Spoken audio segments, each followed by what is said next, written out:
Morning Prachi, Gauravi, शिखर, मीनल, अ, बाकी लोग भी जो लोग फेस टू फेस आए क्लास में। सबसे अच्छी बात ये है कि आज हम लोग सुबह 8 बजे मिले क्लास क्लास के लिए। वैसे हम लोग इवनिंग में क्लास रखते हैं पर आज के लिए हमने सुबह मिले। तो जब-जब आपकी स्कूल की छुट्टी होगी, स्कूल जिस दिन नहीं लगेगा अपन उस दिन सुबह मिलें। पर फिर भी अभी 50% क्राउड आई है, ये अच्छी बात। भाई जो पढ़ेगा सो आगे बढ़ेगा, ठीक है ना? अभी से अगर आपने आदत पाल ली कि साहब हम लेट उठेंगे, हम नहीं पढ़ेंगे, तो ये तुम्हारे कैरेक्टर में आ जाएगा बॉस, ठीक है ना? ऐसे ही रहोगे फिर तुम लोग। ज़्यादा फिर जो अपन सोच रहे हैं ना सपने में कि ऐसा मिलेगा, वैसा मिलेगा, हम ये कर लेंगे, वो कर लेंगे, वो सपने में ही करेंगे क्योंकि हम ज़्यादातर तो सो रहे हैं ना, नहीं? चलिए ठीक है। तो मेरा आज का वैसे कंटेंट है, टॉपिक है सप्लाई, नया चैप्टर है, ईज़ी चैप्टर है, ज़्यादा कुछ इसमें है नहीं। पर सप्लाई चैप्टर तब अच्छा लगेगा जब हमें पुराना हमारा चैप्टर डिमांड याद होगा।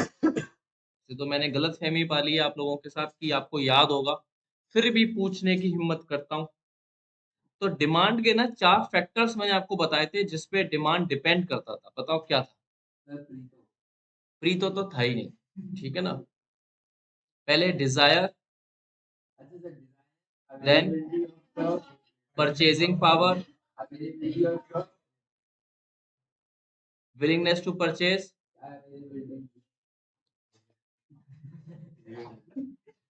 फिर था अवेलेबिलिटी ऑफ स्टॉक, ठीक है।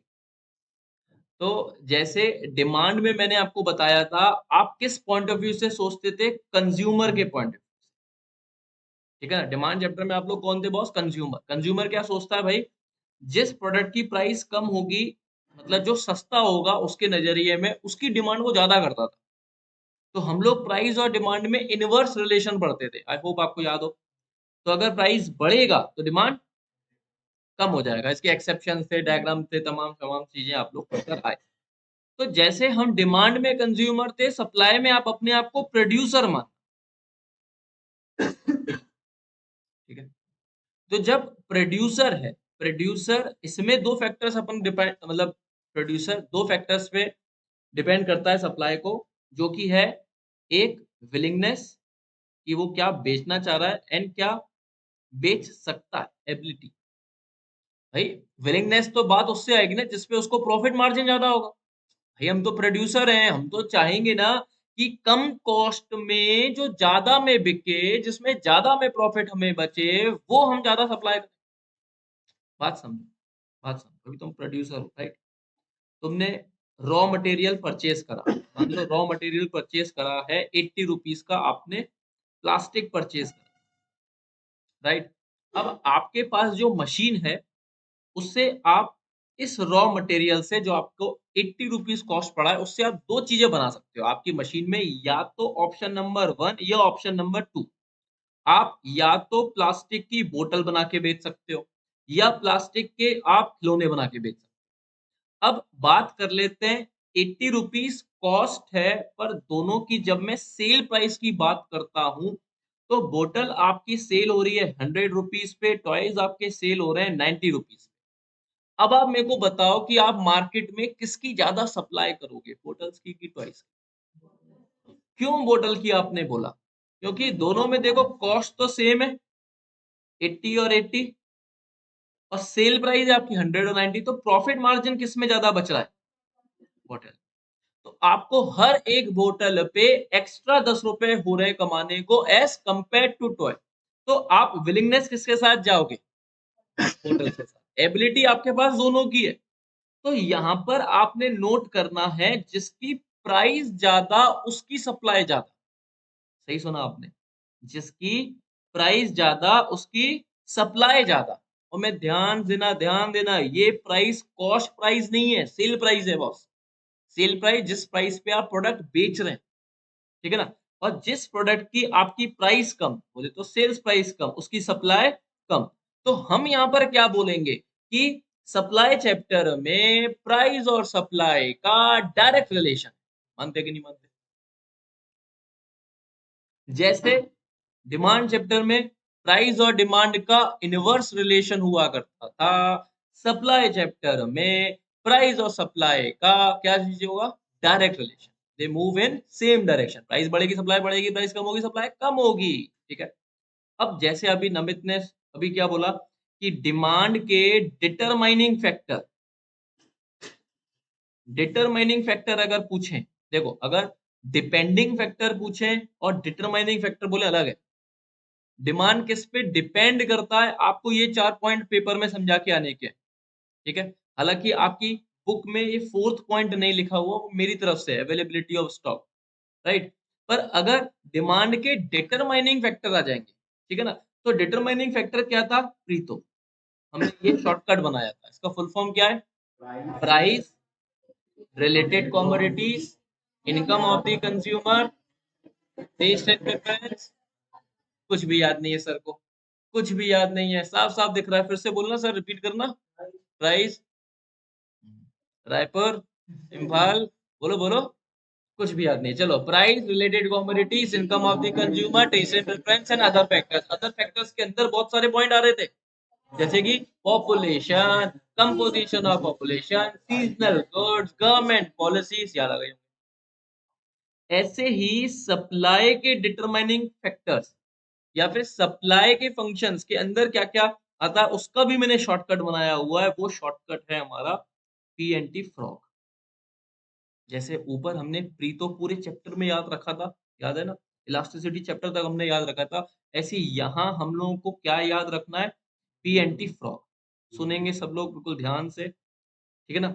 P is for price of a commodity, जो अभी अभी मैंने आपको समझाया, प्राइस ज्यादा होगी तो सप्लाई ज्यादा होगी, ठीक है।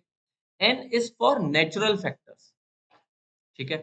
कुछ कुछ प्रोडक्ट ऐसे होते हैं जो नेचुरल फैक्टर या natural natural rainfall, natural air climate, इस पे डिपेंड करते हैं, जैसे कि एग्रीकल्चर प्रोडक्ट। क्या एग्रीकल्चर प्रोडक्ट की सप्लाई बढ़ जाएगी अगर जितनी सफिशिएंट रेनफॉल रिक्वायर्ड थी उतनी हुई तो? भाई अगर एडिक्वेट एनवायरनमेंट है, क्लाइमेट अच्छा है, अगर रेनफॉल जितनी एडिक्वेटली रिक्वायर्ड थी उस प्रोडक्ट को ग्रो करने के लिए उतनी रेनफॉल हुई, तो एग्रीकल्चर प्रोडक्ट की सप्लाई बढ़ जाएगी। और अगर बाढ़ आ गई, फ्लड आ गई, सुनामी आ गई, तो सप्लाई कम हो जाएगी। कितनी सिंपल सी बात, पार्थ नहीं बता पा रहा। तो सेकंड फैक्टर का फुल फॉर्म क्या है पार्थ सर? कैसा भी पढ़ो पर पार्थ के जैसा न शाम को आंसर दे पाता है, न सुबह आंसर दे पाता है। एक बार मैं रात में भी बुला के देखता हूँ आप लोगों को, क्या पता रात में दिमाग चलता हो सर का। सर आपको आगे बिठाया इसलिए कि आप सुनो, एक चैप्टर तो अच्छे से करके जाओ, है ना। तो पी से था हमारा price of the commodity, price बढ़ेगी तो सप्लाई, प्राइस कम होगी तो सप्लाई। एन से हमारा फैक्टर था नेचुरल फैक्टर, जो प्रोडक्ट नेचर पे डिपेंड करता है उसकी सप्लाई भी उसी पे, ठीक है। टी से है टेक्नोलॉजी। टी से क्या है, टेक्नोलॉजी। भाई अगर आप हैंडमेड गुड्स बना रहे हो, हाथ से गुड्स बना रहे हो, तो हो सकता है उसकी जो क्वांटिटी है वो कम बन पाए, पर आपने लेटेस्ट मशीन लगा ली, बहुत बड़ा कैपिटल एक्सपेंडिचर किया, फैक्ट्री में बहुत ताबड़तोड़ मशीन बनाई है, एक मशीन 1000 लोगों का काम कर पा रही है, तो आप मेरे को बताओ सप्लाई बढ़ेगी या कम हो जाएगी? ऑफ कोर्स बढ़ेगी यार। जितनी ज्यादा बड़ी कैपेसिटी की मशीन लगाओगे उतना तुम्हारा प्रोडक्शन, उतना तुम्हारा सप्लाई बढ़ता चला। तो टी से क्या है, टेक्नोलॉजी वाला फैक्टर, ठीक है। एफ से है फैक्टर्स ऑफ प्रोडक्शन। एफ से क्या है, फैक्टर्स ऑफ प्रोडक्शन। इसको मैं डिटेल में अभी लिखूंगा, अभी सिर्फ मैं ऊपर ऊपर से समझा रहा हूँ, राइट। पीएनटी फ्रॉग सारे ही फैक्टर है मेरे भाई। जैसे ऊपर अपन ने प्री तो पूरा पढ़ा ना, ऐसे ही यहाँ इस चैप्टर में क्या गुनगुनाएंगे अपन, पीएनटी फ्रॉग।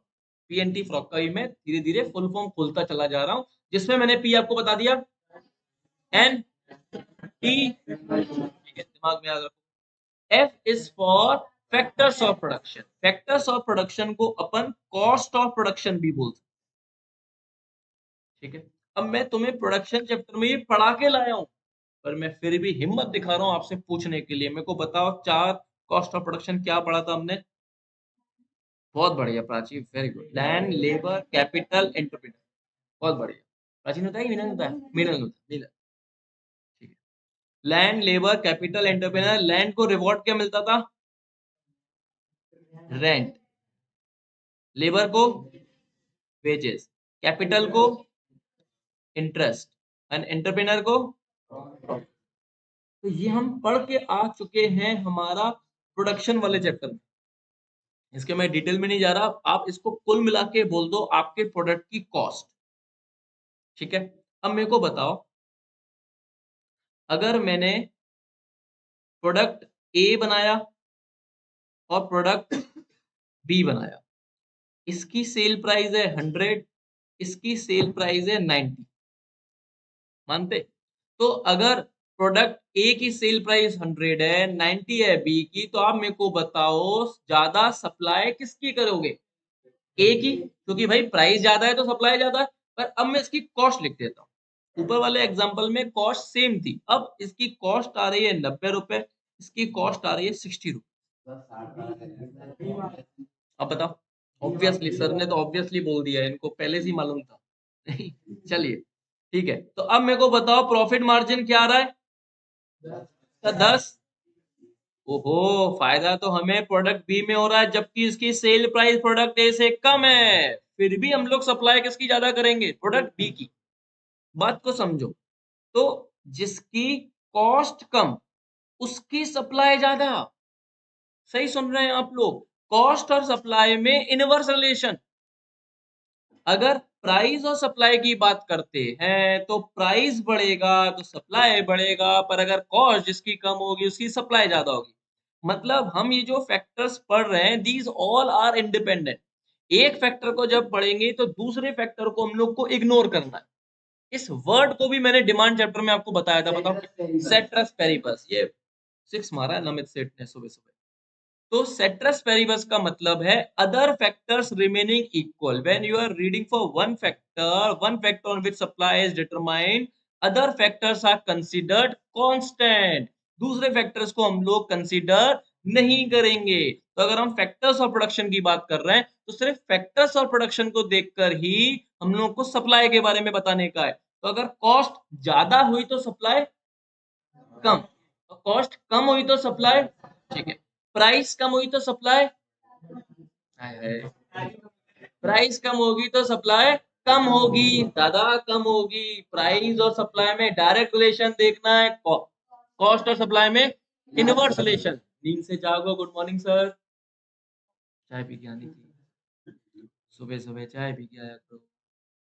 आर से है हमारा रिलेटेड कॉम्पोनेंट। आर से क्या है, एक बार फिर से जरा गुनगुनाते हैं अपन। पी फॉर, एन फॉर, जोर से आवाज नहीं आ रही है, T for, F for factors of production. Akshita ji बता नहीं रहे हैं, मन में बोल रहे हैं, मन में भी जोर से बोलो, यहाँ तक आवाज आएगी। ठीक है, R is for related commodity. समझे बात? समझे? जैसे मान लो मेरे पास एक एग्रीकल्चर लैंड है जिसमें मैं या तो प्रोडक्ट ए ग्रो कर सकता हूँ या प्रोडक्ट बी ग्रो कर सकता हूँ। सर्दियां आ रही हैं, विंटर सीजन है, नवंबर का मंथ चल रहा है, तो या तो हम इस एग्रीकल्चर लैंड में साहब हीटर हीटर ग्रो करेंगे। सर भगवान अच्छा किया मेरे को ऐसी नॉलेज नहीं थी कि जमीन से भी हीटर निकलता है। सुबह सुबह बुला के ऐसे ही होता है। चलो, या तो हम क्या, मूली, गाजर, ओके चलो, हाँ सर गाजर का हलवा हम खाएंगे सर। या तो हम गाजर ग्रो कर सकते हैं या मूली ग्रो कर सकते हैं। अब साहब गाजर की सेल हो रही है, मान लेते हैं 20 रुपीज के जी, और मूली की साहब सेल हो रही है 15 रुपीज पर के जी। तो आप मेरे को बताओ आपको फायदा किस में? ए में ना। ए प्रोडक्ट की अगर सेल 20 रुपए है, बी प्रोडक्ट की अगर सेल 15 रुपए में है, और आप इन दोनों में से एक ही चीज को ग्रो कर सकते हो एट अ टाइम, ठीक है ना? कॉस्ट प्राइस सेम है ना सर दोनों, सेल प्राइस की बात कर रहे हैं, क्योंकि एक ही जगह पर है, या तो आप ए ग्रो कर सकते हो या बी। तो मार्केट में जिसकी सेल प्राइस ज्यादा है, रिलेटिवली आप उसको ज्यादा सप्लाई करें। अरे मेरी बात समझ में? तो ये है आपकी रिलेटेड कॉमोडिटी। जब आप किसी रिलेटेड कॉमोडिटी को कंपेयर करेंगे उसकी सेल प्राइस से, भाई अगर हमारे वाले ए वाले प्रोडक्ट की सेल प्राइस ज्यादा है तो ए की सप्लाई ज्यादा कर लेंगे। ओ से है अदर फैक्टर्स, और जी से है गवर्नमेंट पॉलिसी। ओ से बोले तो अदर फैक्टर्स, और जी से क्या है, गवर्नमेंट, गवर्नमेंट पॉलिसीज या गवर्नमेंट डिपेंडिंग फैक्टर्स। तो अदर फैक्टर्स में तो साहब बहुत सारे फैक्टर्स आते हैं, जैसे डिमांड में आ रहे थे वैसे ही यहाँ पर आ रहे हैं, बिल्कुल बात को ध्यान से रखना। अगर मेरी कंपनी का ऑब्जेक्टिव है कि साहब मेरे को सेल ज्यादा करना है, मेरे को क्वालिटी से मतलब नहीं, मेरे को तो क्वांटिटी से मतलब है, मैं चाहता हूं बाजार में मेरा ही प्रोडक्ट दिखे, जो जहां नजर डाले मेरा ही प्रोडक्ट दिखे, तो मेरा ऑब्जेक्टिव क्या है कंपनी का कि सप्लाई ज्यादा करूं या कम करूं, इस केस ज्यादा करूं, मेरे प्रोडक्ट मिले, ठीक है ना। और अगर मैं क्वालिटी नहीं साहब, एक भी प्रोडक्ट में शिकायत नहीं आना चाहिए, ठीक है ना, हम इतना महंगा प्रोडक्ट बना रहे हैं, भले हम 4 प्रोडक्ट कम बनाएं पर क्वालिटी में साहब हमें मार्क नहीं खाना, हमें एक नंबर का गुड्स बना के बेचने का है। तो ऐसे केसेस में मेरी सप्लाई कम हो जाएगी और ऐसे केसेस में मेरी सप्लाई बढ़ जाएगी। ये अदर फैक्टर्स में मैं आपको पॉइंट एक बता रहा हूँ कि कंपनी की ऑब्जेक्टिव क्या है, अगर क्वांटिटी प्रेफरेंस कर रहे हैं तो सप्लाई साहब बढ़ जाए। मान लो आप जो गुड्स बनाते हो, आपकी जो फैक्ट्री में रॉ मटेरियल लगता है, वो बाजू वाली फैक्ट्री से ही आ जाता है। मतलब आपकी है फैक्ट्री 1, एक बाजू में है फैक्ट्री 2, तो आपको जो फिनिश्ड गुड्स बनाने में रॉ मटेरियल कच्चा माल लगता है, वो बाजू वाली फैक्ट्री से ही आपको मिल जाता है। तो जब भी आप ऑर्डर करते हो, आपको तुरंत प्रोडक्ट मिल जाएगा और तुरंत आप उसको बनाकर मार्केट में सेल कर दोगे ईज़िली। पर अगर ये यहाँ से फैक्ट्री हटकर बहुत दूर चली गई, मान लो ग्वालियर की जगह इंदौर चली गई, तो अब आपको रॉ मटेरियल यहाँ से मंगाना पड़ेगा। तो क्या उतनी फास्ट डिलीवरी हो पाएगी जो बाजू में होके हो पा रही थी? नहीं, अब तो टाइम लगेगा। तो क्या आपकी सप्लाई पे भी फ़र्क पड़ेगा? हाँ, तो अगर आपकी सपोर्टिंग इंडस्ट्रीज़, अगर आपकी एंसिलरी इंडस्ट्री, अगर आपकी ऐसी इंडस्ट्री जिससे रॉ मटेरियल आपको मिल रहा था, अगर वो ही दूर हो गई, तो इससे आपको फ़र्क पड़ेगा। या फिर ये बंद हो गई, इंदौर में भी नहीं है। अब आप सर्च कर रहे हो, आपको साउथ में जाके ऐसा प्रोडक्ट मिला जो आपके फिनिश गुड जिससे अच्छे बन पा रहे हैं, तो आपकी सप्लाई पे और फ़र्क पड़ जाएगा। आ रही मेरी बात समझ में? तो आपकी सप्लाई कम होती है या ज़्यादा होती है, डिपेंड करता है आपकी सब्सिडियरी, आपकी एंसिलरी यूनिट्स पे, जिस पे आप डिपेंडेंट हैं। अगर वो है आपके बाजू में, सप्लाई बढ़ जाएगी, नहीं है आपके बाजू में, सप्लाई कम हो जाएगी। बात समझ में आ रही है? हर्षित सर, मेरे को फिर से पूरा फुल फॉर्म रिपीट करें? हुँ। Production, commodities, other factors, government. Other factors मैंने अभी 2 बता दिए। एक क्या बताया था? कंपनी का ऑब्जेक्टिव, और दूसरा क्या बताया अभी-अभी? Supporting industry, ancillaries industry, right? ठीक है। अगर आपकी ये फैक्ट्री है, ठीक है? और ये साहब एक कच्ची सड़क है और यहाँ जाके है मेन हाईवे। मतलब यहाँ से लेकर यहाँ तक बड़े-बड़े ट्रक नहीं आ पाते, ना आपकी फैक्ट्री से यहाँ तक बड़े-बड़े ट्रक नहीं जा पाते। छोटी-छोटी गाड़ी में साहब सामान लोड होके जाता है। क्या इससे सप्लाई पे फ़र्क पड़ेगा अगर ये हाईवे यहाँ हो जाए तो? बिल्कुल, सप्लाई बढ़ जाएगा। तो मतलब अगर ट्रांसपोर्टेशन अच्छा है, इंफ्रास्ट्रक्चर अच्छा है, तो आपकी सप्लाई बढ़ जाएगी। आगे बात समझ में? तो अदर फैक्टर्स में 3 पॉइंट सफिशिएंट, ठीक है? फिर और भी हैं, तुम्हारी बुक में नहीं दिए ना इतने पॉइंट। मेरा क्या है, मैं तो ज़्यादा पढ़ाता चला जाऊँ, तुम इतना रिमेंबर भी तो रख पाओ बेटा। अब तुम्हारी बोतल में अगर आधा लीटर पानी आएगा तो मैं आधा लीटर ही डाल पाऊँगा ना। बोतल यहाँ पे कहने का मतलब है दिमाग। अरे! ये तो सर 5 लीटर की बोतल है इनके पास। कल का याद नहीं रहता है। फॉर्मूला सुनाना बेटा कोरिलेशन में। चलो जी फैक्टर आ जाता है हम लोग गवर्नमेंट फैक्टर पे, ठीक है? गवर्नमेंट फैक्टर की बात ये है, जैसे मान लो हम जो रॉ मटेरियल मंगाते थे वो चाइना से मंगाते थे, ठीक है? चाइना और इंडिया का रिलेशन बिगड़े, मोदी जी ने बोल दिया चाइना से इंपोर्ट बैन। क्या हमारी सप्लाई पे फ़र्क पड़ जाएगा? हमारे पास रॉ मटेरियल ही नहीं रहेगा, जितना गोदाम में रॉ मटेरियल पड़ा होगा हम उतनी सप्लाई तो कर पाएँगे। भाई वो प्रोडक्ट ही हमें नहीं मिल रहा जो चाइना से हम इंपोर्ट करते थे, तो हमारी सप्लाई क्या हो जाएगी? कम। या फिर गवर्नमेंट ने बोल दिया है कि जो भूषण प्रोडक्शन करता था, वो प्रोडक्शन आज से गवर्नमेंट सेक्टर करेगा। लो भाई साहब, लंका जल गई तो हमारी तो। हम तो साहब अब गुड्स बना ही नहीं सकते, क्योंकि गुड्स पूरे के पूरे किसके हाथ में चले गए? गवर्नमेंट के। गवर्नमेंट कह रहा है हमसे लाइसेंस लेना पड़ेगा और हमारे पास लाइसेंस है ही नहीं। तो हमारी सप्लाई, हाँ, लाइसेंस नहीं है तो सप्लाई पार सर तो सो रहे हैं सर, इनको चाय पिलाओ। एक आंसर नहीं निकल रहा लड़के से। चलो भाई, अब अपन डिटेल में इसको समझते हैं। तो पीएनटी फ्रॉग का मैंने आपको फुल फॉर्म बता दिया। पहला पॉइंट क्या था हमारा? Price of commodity. सेकंड हमारा क्या था? पीएनटी फ्रॉग, एन से क्या है हमारा? नेचुरल फैक्टर, बिल्कुल सही। तीसरा पीएनटी, टी से हमारा क्या था साहब? बिल्कुल सही, स्टेट ऑफ टेक्नोलॉजी। फिर हमारा फ्रॉग, एफ एफ बोले तो क्या था हमारा? Factors of production. Factors of production की आप लोग क्या बोल सकते हो? Cost of production. 4 कॉस्ट आती है, बता चुका हूं। फिर related commodities, other factors, and then government policy. तो कुल मिला के आपके पास 7 फैक्टर्स हैं। इसको डिटेल में अब अपन और लिख लेते हैं एक बार, ठीक है ना? आई होप आपको सारे याद हो गए। जब तक मैं इनकी डाउट्स लेता हूँ। जी बताएं।